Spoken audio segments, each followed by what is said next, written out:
บายดีพ่อแม่พี่น้องมาพบกันแล้วสิ่งเก่าเช่นเคยนับปักสองสาวสวัสดิ์วันนี้จะมาเห็นของหวานนี่อันนี้คือใจมะพร้าวที่เราขูดเอาไปใส่แกงเมื่อวานเนาะเอาขันหนากะทิเอาไปใส่แกงเนี่ยเรือใจมันก็เลยจะมาเห็นใจขนมใส่น้ำตาลแล้วก็เกลือครึ่งช้อนแล้วก็น้ำตาลปี๊บนี่เอาน้ำตาลทรายแดงแล้วก็สิไปขัวใส่ไว้ก่อนอื่นทำตังกระทะถ้าจะขัวใส่ให้ไหวก่อนเนาะ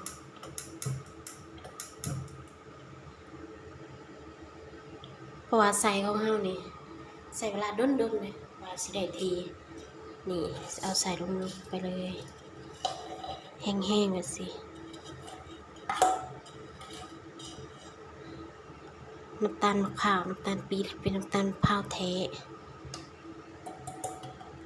ได้ใส่น้ำน้อยหนึ่งเนาะ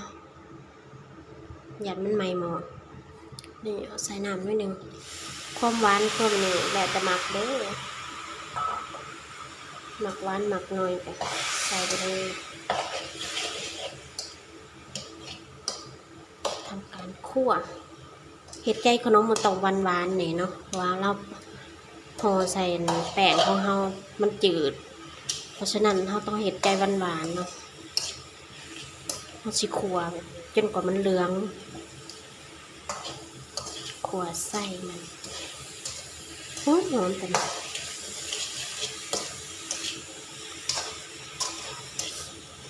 ขั่วน้ำตาลมันละลาย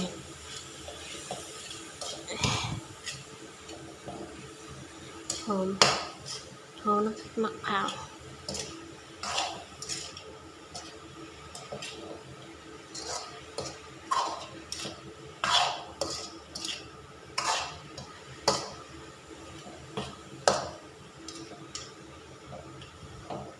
นี่เขาขั่วเริ่มเหลืองแล้วขั่วไฟอ่อนๆไฟกลางๆอ่อนๆนะกลางค่อนอ่อนขั่วไปเรื่อยๆจนกว่าแบบน้ำมันของมะพร้าวมันออกมานะแบบเหลือง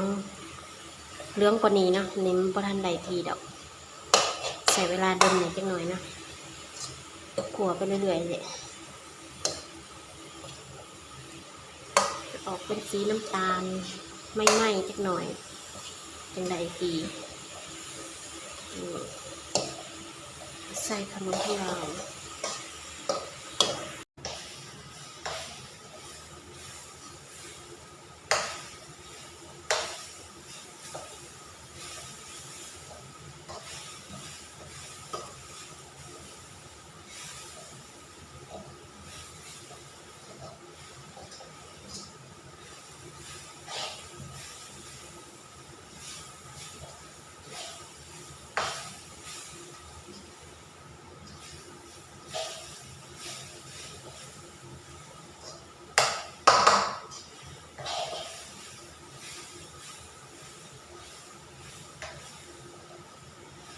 นี่ใส่ขนมเฮาได้ทีแล้วเนาะนี่ออกสีเหลืองน้ำตาลแล้วมันแห้งแล้ว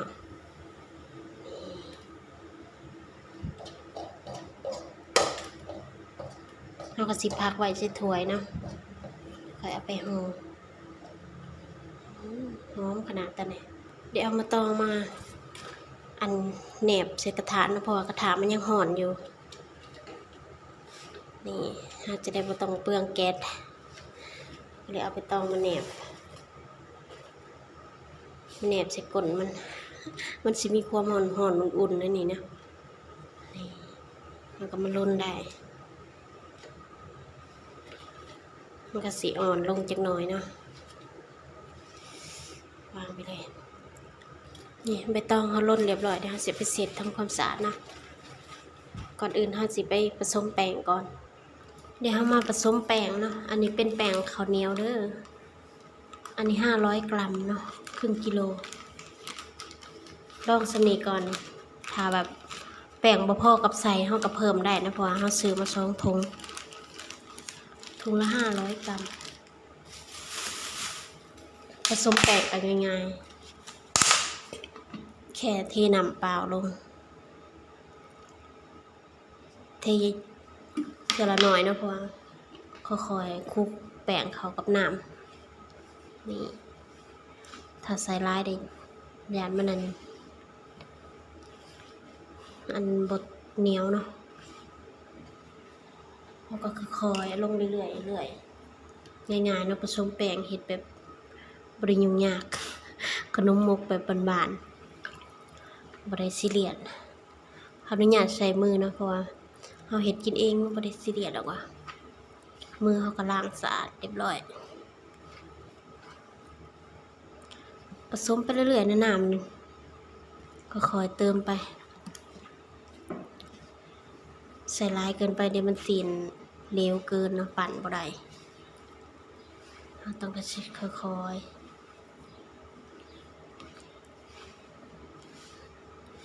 ๆค่อยปล้อมแป้งเข้าหากัน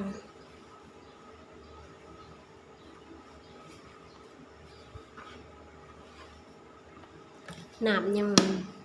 แป้งยังบ่ได้ทีเนาะเติมน้ำไปอีก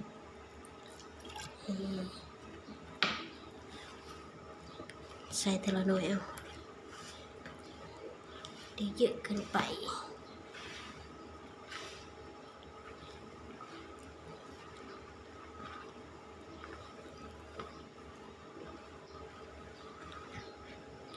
เริ่มสิปั่นได้แล้วเฮาเฮ็ดใส่ขนมหวานเลยเนาะใส่น้ำตาลหลายแล้วเพราะฉะนั้นแป้งเฮาก็บ่ต้องใส่หยังแป้งแบบเพียวๆกับน้ำเท่านั้นนี่เริ่มได้สิปั่นได้แล้วเติมน้ำอีกหน่อยหนึ่งว่าตอนนี้มันยังเป็นแป้งฝุ่นอยู่ใส่ไปหน่อยหนึ่งพอโอเคได้แล้วเขามีแป้งสำรองอยู่ถ้ามันเลวเกินไปก็เอาแป้งใส่เพิ่มได้เนาะ กลัวมันพลาดเพราะเขาเห็ดกินเองนะเขาบริเป๊ะสูตรบริตายตัวนะบางทีก็เห็ดแสบบางทีก็เห็ดบ่แซ่บ ตามสไตล์ซ่องเรานี่เขาสิพักแป้งไว้แล้วเขาก็สิเป็นเสร็จใบตองเนาะแล้วค่อยมาห่อนี่ได้ทีแล้วแป้งเขาพอดีได้สำเร็จพอดีปั่นง่ายแป้งครึ่งกิโลนั่นเอง500 กรัมนี่ได้ที่แล้วพักไว้หาถุงพลาสติกมาคุมไว้เนาะเดี๋ยวมันแห้งเกินมาเสร็จใบตองนี่เสร็จมันสะอาดนะ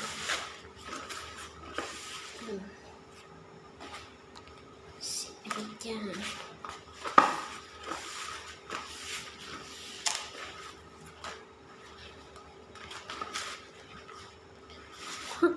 วันเสร็จแล้วขาดหมดเลย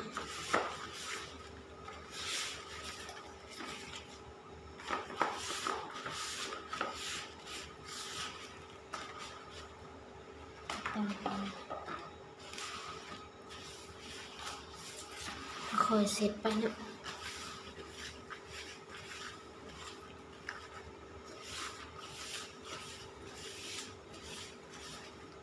สะอาดแน่นอน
นี่เตรียมพร้อม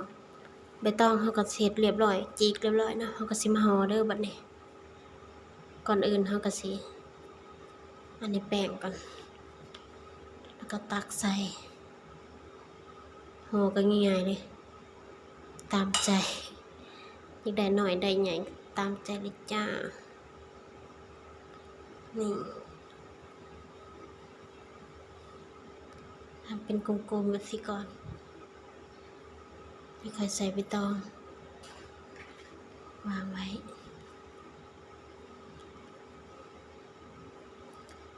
ถ้าแป้งหน้าร้ายก็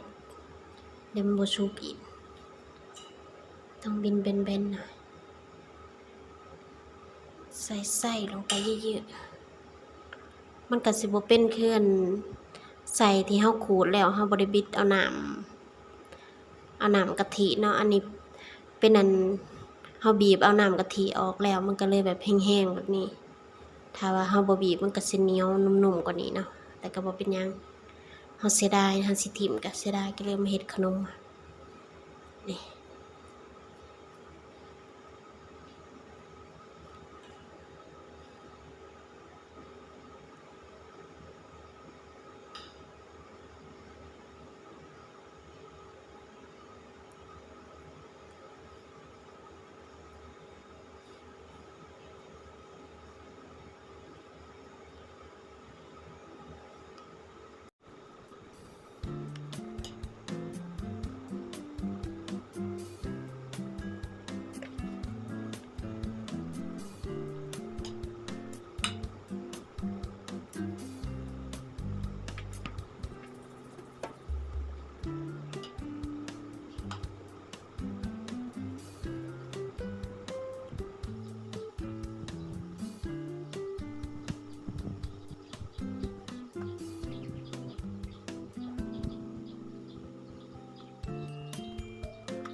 เฮาปั่นขนมแล้วเนาะนี่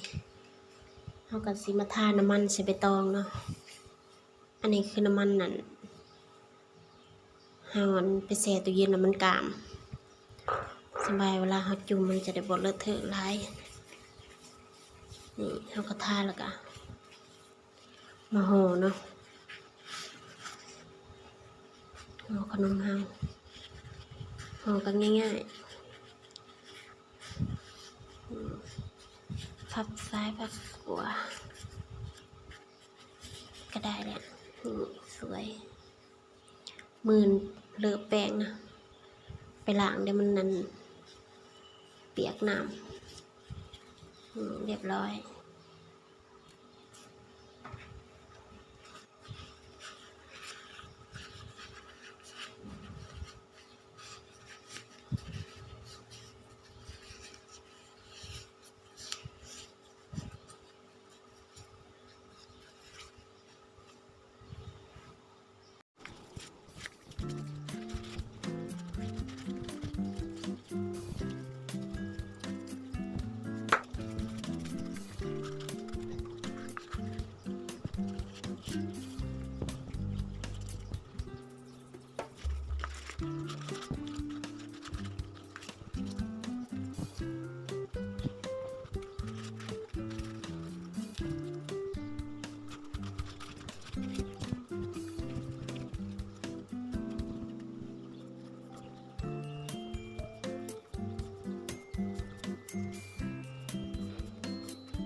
นี่ขนมเฮาสุกเรียบร้อยเนาะ